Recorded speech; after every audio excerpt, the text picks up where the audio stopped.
guys, welcome back to the channel, Plant Farm Sim. We're doing truck and I got another person over there. He's buying his truck. Just gonna get some gas. Philadelphia versus the Mafia in October of 2025. 3 episodes, documentary series. It covers the 1990s mob war between John Stanfa and Joey Merlino, a conflict that produced its own body count and its own cast of characters. But that war, the one that became a Netflix documentary, only exists because of what happened on a Friday night in 1980 on Snyder Avenue. Every act of violence in the Stanfa-Merlino era traces back to the institutional collapse that began the moment that shotgun was fired. The Philadelphia family never stabilized after Bruno. Not under Tesla, not under Scarfa, not under the bosses who followed. It became a family that ate itself, boss after boss, decade after decade. And the Netflix cameras were just there for the latest chapter. Here's what I keep coming back to with Angelo Bruno. He understood something that almost no one around him understood. The point of power was not to use it. The point of power was to hold it in such a way that it never needed to be demonstrated. For 21 years, he made that work. He kept his name out of the papers. He kept his men out of prison, mostly. He kept the streets quiet. He went home to his house on Snyder Avenue, and his neighbors said goodnight across the hedges, and nobody needed to die. The men who killed him were convinced he was leaving money on the table. And in a narrow...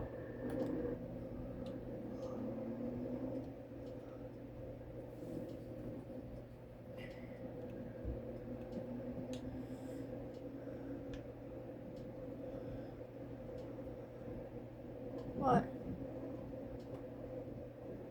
It was not... Yeah, it's fine. For 2 days exploring New York City and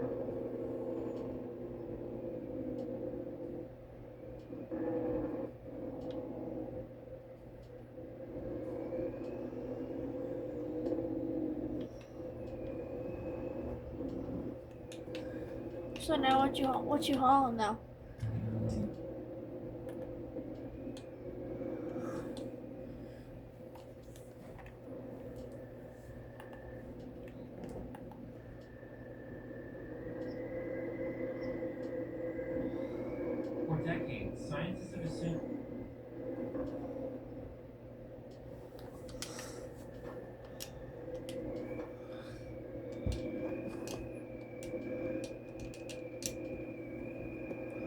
for decades, scientists have assumed that during prehistoric times, humans have never really lived in the mountainous areas of North America.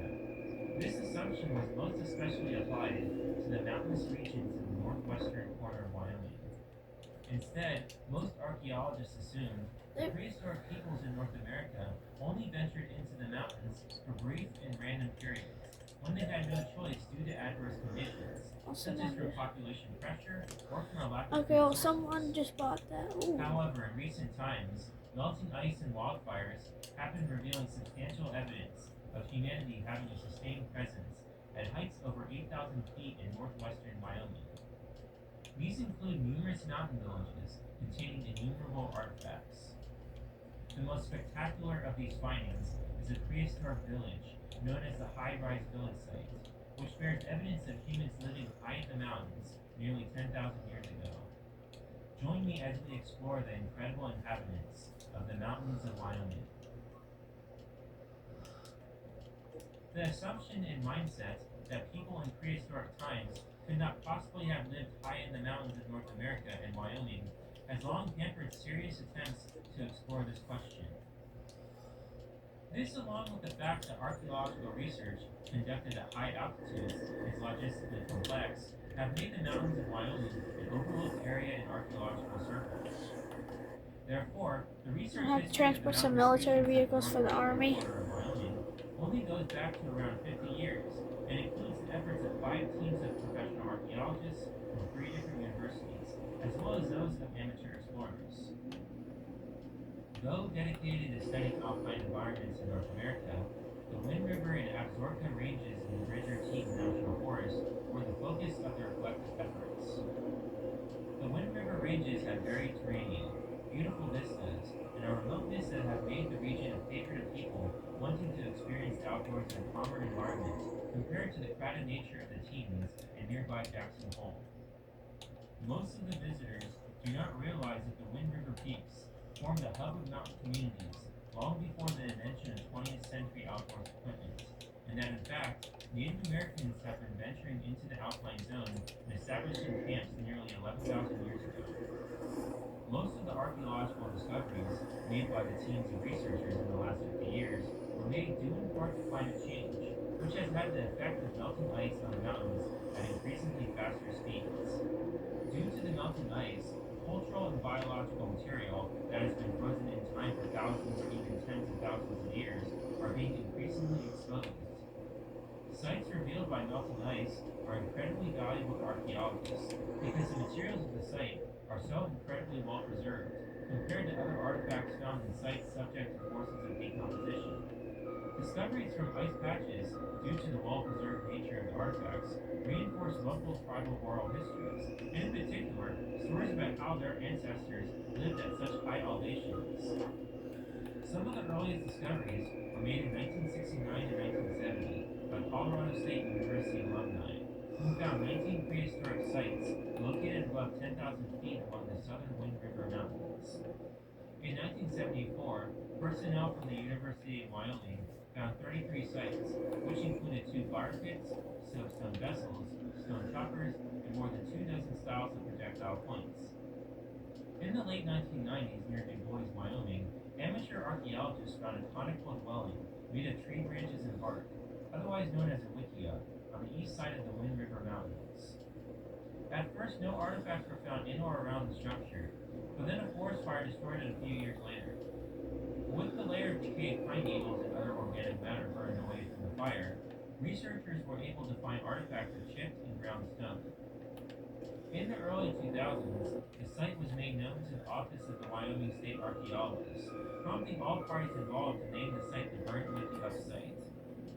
Knowing that more areas that had recently experienced wildfires could How reveal vehicles- artifacts and evidence of human habitation, There's a archaeologists Flatbed began trailer. investigating other areas in northwest Wyoming. The archaeologists were surprised to learn that alpine villages also had existed in what is now Wyoming during prehistoric times, as in the past such villages were thought to be largely an occurrence in the Great Basin region of North America. In August 2006, they found a major prehistoric village in the northern Wind River Range, near Du Bois. Documented I at like the my hot location rod I'm were hauling. more than 70 circular I like hauling rocks these 2 army cut trucks. into I slopes think. that rise as steeply as 20 degrees. To put this into further perspective, a downhill step of 1 foot down a 20-degree slope is a drop of 4 inches. The circular flat spots were likely supports for wooden lodges such as wikiups. 4 of the pads had vestiges of these constructions. Taken all together, the entire site was as tall as a modern 30-story apartment building, which has lent the site its name of High-Rise Village. The site indicates knowledge of the alpine environment by the peoples who once lived there, as well as knowledge of lower elevations. Within the dug-up domestic structures, there was found a high diversity of tools and high frequencies of around 5,500 artifacts. The stone used to make these tools indicates that chipped and ground stone materials were locally sourced, but a surprising amount of material was also carried in from lower elevations. Radiocarbon dating of the hearths that once burned in the remains of the lodges indicates that the villages were continuously occupied from about 2000 BC to about 1850 AD. The main activities at High Rise Village consisted of hunting, foraging, processing pine nuts, and making and fixing a wide range of tools. The social organization of the village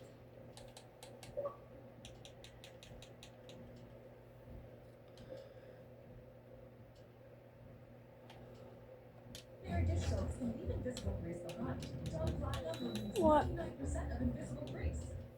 Oh, are you tired of your morning routine? Escape the 24/7 freshness with Old Spice.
Here you go, bud. Random. Yeah, that's the video. Oh, sorry.